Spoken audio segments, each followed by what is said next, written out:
Hello guys, welcome back to AD sports updates. ముందుగా RCB fans అందరూ కూడా thanks చెప్పాల్సింది ఎవరికంటే వాషింగ్టన్ సుందర్కి. ఎందుకంటే వాషింగ్టన్ సుందర్ మొదటి బాల్లోనే విరాట్ కోహ్లీ ఇచ్చిన మొదటి క్యాచ్ ఏదైతే ఉందో దాన్ని వదిలేయడం జరిగిందో, అక్కడ వాషింగ్టన్ సుందర్ కేవలం విరాట్ కోహ్లీ క్యాచ్ మాత్రమే వదిలేయలేదు, పూర్తిగా మ్యాచ్నే వాళ్ళ చేతిలో నుంచి వదిలేసుకోవడం జరిగింది. సో వాష్ ఒక అవకాశం ఇస్తే జీటీని పూర్తిగా వాషింగ్ చేసి వదిలేశాడు కింగ్ విరాట్ కోహ్లీ. సో మాట్లాడుకుందాం season number 19 match number 34 royal Challengers Bengaluru versus Gujarat Titans. Venue వచ్చేసి చిన్నస్వామి స్టేడియం. ముందుగా టాస్ గెలిచింది ఎవరు అంటే రాయల్ ఛాలెంజర్స్ బెంగళూరు. టాస్ గెలిచి ఫీల్డింగ్ తీసుకోవడం జరిగింది, బ్యాటింగ్ ఆహ్వానించింది గుజరాత్ టైటన్స్ని. అప్పుడే ప్రిన్స్ కళ్ళల్లో అంటే మన శుభ్మన్ గిల్ కళ్ళల్లో కూడా ఆ ఫేస్లో నర్వస్ కనిపించింది. ఏంటంటే టాస్ గెలిస్తే బాగుండేది, ముందుగా చేసింగ్ తీసుకుంటే బాగుండేది, ఎందుకంటే వాళ్ళ దగ్గర బ్యాటింగ్ డెప్త్ అంతగా లేదు.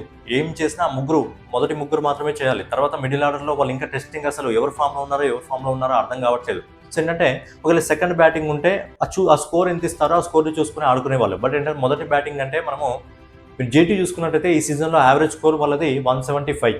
వాళ్ళు భారీ స్కోర్లు ఏం కొట్టరు, ఎందుకంటే మొదటి ముగ్గురే ఉంటారు కాబట్టి భారీ స్కోర్లు ఏం కొట్టరు. ఎక్కువసేపు క్రీజ్లో ఉండి వీలైనంత స్కోర్ చేసి తర్వాత బౌలింగ్ డిపార్ట్మెంట్ వాళ్ళ దగ్గర చాలా బాగుంది కాబట్టి దాన్ని కవర్ చేయడం జరుగుతుంది. బట్ నిన్నటి మ్యాచ్లో సీన్ రివర్స్ అయింది. మనం ఒకసారి నిన్నటి మ్యాచ్ గురించి మనం డిపార్ట్మెంట్ గురించి మాట్లాడుకున్నట్లయితే, ముందుగా జీటీ బ్యాటింగ్ డిపార్ట్మెంట్ గురించి మాట్లాడుకున్నట్లయితే సాయి సుదర్శన్ నిన్నటి మ్యాచ్లో సెంచరీ చేయడం జరిగింది. అండ్ ఈ సీజన్లో సాయి సుదర్శన్కి మొదటి సెంచరీ, అలాగే ఈ సీజన్లో 6వ సెంచరీ.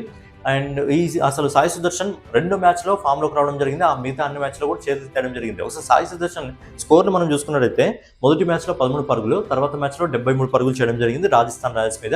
ఇక మిగతా అన్ని మ్యాచ్లో 12, 15, 22, 0 ముంబై ఇండియన్స్తో 0. అండ్ నిన్న మ్యాచ్లో 100 పరుగులు చేయడం జరిగింది. నిన్న మ్యాచ్లో 58 బాల్స్లో 11 ఫోర్లు, 5 సిక్స్లతో 172 స్ట్రైక్ రేట్తో 100 పరుగులు చేసి తర్వాత హజల్వుడ్ బౌలింగ్ దొరికిపోవడం జరిగింది. బట్ ఏంటంటే ఒంటరి పోరాటం చేయడం జరిగింది సాయి సుదర్శన్ అని చెప్పుకోవచ్చు, ఎందుకంటే చాలా క్లాసీగా ఆడడం జరుగుతుంది సాయి సుదర్శన్. మళ్ళీ ఫామ్లోకి రావడం జరిగింది. బట్ ఏంటంటే నిన్న మ్యాచ్లో ఒంటరి పోరాటం వృధా అయిందని చెప్పొచ్చు. ఈ నెక్స్ట్ వచ్చి కెప్టెన్ శుభ్మన్ గిల్ 32 పరుగులు, జాస్ బట్లర్ 25 పరుగులు, వాషింగ్టన్ సుందర్ 19 పరుగులు.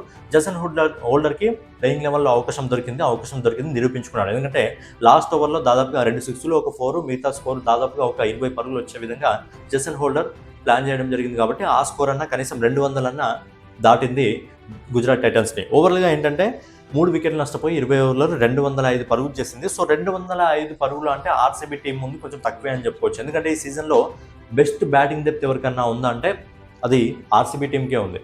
అండ్ మిగతా టీమ్స్ కూడా ఉన్నాయి, సన్ రైజర్స్ హైదరాబాద్ కూడా ఉంది, బ్యాటింగ్ డెప్త్ చాలా లాంగ్గా ఉంది. బట్ ఏంటంటే అందరూ ఫామ్లో లేరు, బ్యాట్స్మెన్స్ కొంతమంది మాత్రమే ఫామ్లో ఉన్నారు. కానీ మీరు ఆర్సీబీ టీంలో చూసుకుంటే ప్రతి ఒక్కరు ఫామ్లో ఉన్నారు, ప్రతి ఒక్క బ్యాట్స్మెన్ కూడా ఫామ్లో ఉన్నారు.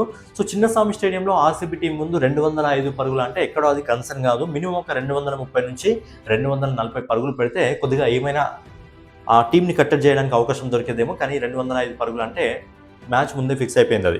ఇక భువనేశ్వర్ కుమార్ 1 వికెట్ తీసుకోవడం జరిగింది, హజల్వుడ్ 1 వికెట్ తీసుకోవడం జరిగింది, సూర్య శర్మ 1 వికెట్ అయితే తీసుకోవడం జరిగింది. ఇక 205 పరుగుల లక్ష్యంతో బ్యాటింగ్ దిగిన రాయల్ ఛాలెంజర్స్ బెంగళూరు ఈ మ్యాచ్లో జకబ్ బెతల్కి అవకాశం దొరికింది. ఈ సీజన్ మొదటి నుంచి చాలా మంది కోరుకుంటుంది అదే, జకబ్ బెతల్కి అవకాశం దొరకాలి అని చెప్పి. ఫైనల్గా అవకాశం దొరికింది, సాల్ట్ ఇంజరీ వల్ల బెతల్కి అవకాశం దొరికింది. బట్ అవకాశాన్ని సక్రమంగా వినియోగించుకోలేదు అనిపించింది. ఎందుకంటే సాల్ట్ ఏ విధంగా బ్యాటింగ్ చేస్తాడో ఆ బ్యాటింగ్ మ్యాచ్ అయ్యే విధంగా జకబ్ బెటిల్ బ్యాటింగ్ చేద్దాం అనుకున్నాడు. బట్ ఏంటంటే సిరాజ్ బౌలింగ్లో షారుఖ్ ఖాన్ క్యాచ్ తీసుకోవడం జరిగింది, కేవలం 14 పరుగులు మాత్రమే చేయడం జరిగింది. ఇక మన కింగ్ కోహ్లీ గురించి ఎంత మాట్లాడుకున్నా తక్కువే, ఎందుకంటే నిన్న మ్యాచ్లో 44 బాల్స్లో 8 ఫోర్లు, 4 సిక్స్లతో 184 స్ట్రైక్ రేట్తో 81 పరుగులు చేయడం జరిగింది. వాషింగ్టన్ సుందర్ ఒకే ఒక అవకాశం ఇవ్వడం జరిగింది. ఒక్క అవకాశానికి దాదాపుగా 81 రన్లు ప్రతిఫలం చెల్లించుకోవాల్సి వస్తుంది గుజరాత్ టైటన్స్. సో ఏంటంటే ఈ సీజన్లో అద్భుతమైన ఫామ్లో ఉన్నాడు మన కింగ్ విరాట్ కోహ్లీ.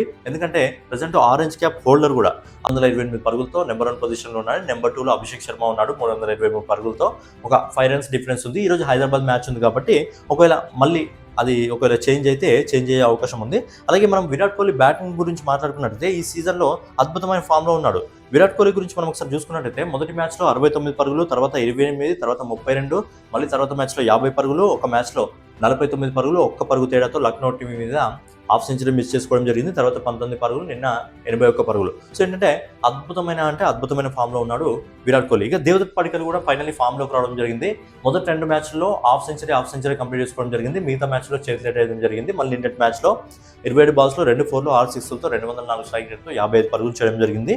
ఇక రజత్ పటిదార్ 8 పరుగులు, జితేష్ శర్మ 10 పరుగులు, టిమ్ డేవిడ్ 10 పరుగులు, కృణాల్ పాండ్యా 23 పరుగులతో ఓవర్గా ఏంటంటే ఎండింగ్లో కృణాల్ పాండ్యా ఇంకా టిమ్ డేవిడ్ కలిసి టీంకి విజయాన్ని అందించడం జరిగింది. 5 వికెట్లు నష్టపోయి 18.5 ఓవర్లలో 206 పరుగులు చేయడం జరిగింది. ఇక మనం జీటీ బౌలింగ్ డిపార్ట్మెంట్ ఈ సీజన్లో best bowling department, but RCB batting department ముందు వాళ్ళు నిలబడలేకపోయారు. ఉత్తిగా రిసర్వీలర్ అని చెప్పొచ్చు. మొహమ్మద్ సిరాజ్ 1 వికెట్ తీసుకోవడం జరిగింది, జసన్ హోల్డర్ 1 వికెట్ తీసుకోవడం జరిగింది, రషీద్ ఖాన్ 2 వికెట్లు తీసుకోవడం జరిగింది, అలాగే సుతార్ వచ్చేసి 1 వికెట్ తీసుకోవడం జరిగింది. సో మ్యాచ్ ప్రతిఫలం అనేది ముందే తెలిసిపోయింది. ఎందుకంటే ఆర్సీబీ టీం ముందు జీటీ టీం మినిమం 230-240 పరుగులు లక్ష్యాన్ని పెట్టాలి. బట్ ఏంటంటే వాళ్ళ మిడిల్ ఆర్డర్ సక్రమంగా లేకపోవడం వల్ల ఈ ప్రెజర్ మొత్తం వాళ్ళే తీసుకోవాల్సి వస్తుంది. ఎక్కువసేపు వాళ్ళు క్రీజ్లో ఉండాలి అని చూస్తున్నారు కాబట్టి ఏంటంటే మ్యాచ్ ఓడిపోవడం జరిగింది. ఇక టేబుల్ గురించి మనం మాట్లాడుకున్నట్టయితే టేబుల్లో ప్రజెంట్ ఆర్సీబీ 7 మ్యాచ్ల్లో 2 మ్యాచ్లు మాత్రమే ఓడిపోయి 5 మ్యాచ్లు గెలిచి 10 పాయింట్లతో సెకండ్ పొజిషన్లో ఉన్నారు. ఈ గుజరాత్ టైటన్స్ 7 మ్యాచ్ల్లో 3 మ్యాచ్లు గెలిచి 4 మ్యాచ్లు ఓడిపోయి 6 పాయింట్లతో 7 స్థానంలో అయితే ఉండడం జరిగింది. ఇక ఫైనల్గా ఏంటంటే నిన్నటి మ్యాచ్లో సాయి సుదర్శన్ అద్భుతమైన సెంచరీ చేసుకోవడం జరిగింది. అలాగే విరాట్ కోహ్లీ తగ్గేది లేదన్న విధంగా ఈ జనరేషన్ కుర్రలతో పోటీ పడుతూ 81 పరుగులు చేయడం జరిగింది. అలాగే దేవదత్ పడికల్ కూడా తిరిగి మళ్ళీ అద్భుతమైన ఫామ్లోకి అయితే రావడం జరిగింది. సో ఓవరాల్గా ఏంటంటే గుజరాత్ టైటన్స్ ఏంటంటే ఆర్సీబీ టీం అంటే మినిమం ఒక 230-240 పరుగులు ఉంచితే బాగుండేది అనిపించింది. బట్ ఏంటంటే చేతులు ఎత్తేసింది. విరాట్ కోహ్లీ క్యాచ్ వదిలేయడం వల్ల పూర్తిగా మ్యాచ్ అయితే పల్టీ కొట్టేసిందని చెప్పొచ్చు. ఒకవేళ విరాట్ కోహ్లీ క్యాచ్ పట్టుకుంటే మ్యాచ్ స్వరూపం అనేది ఇంకో విధంగా ఉండేది. సో ఇది నిన్నటి మ్యాచ్కి సంబంధించిన సమ్మరీ. సో ఈరోజు Rajasthan Royals versus Sunrisers Hyderabad match జరగబోతుంది. రాజస్థాన్ రాయల్స్కి ఇంకా హైదరాబాద్కి ఇదే సీజన్లో జరిగినప్పుడు మొదటి మ్యాచ్లో ఉతికి ఆరేస్తారు రాజస్థాన్ రాయల్స్ని సన్ రైజర్స్ హైదరాబాద్ టీం.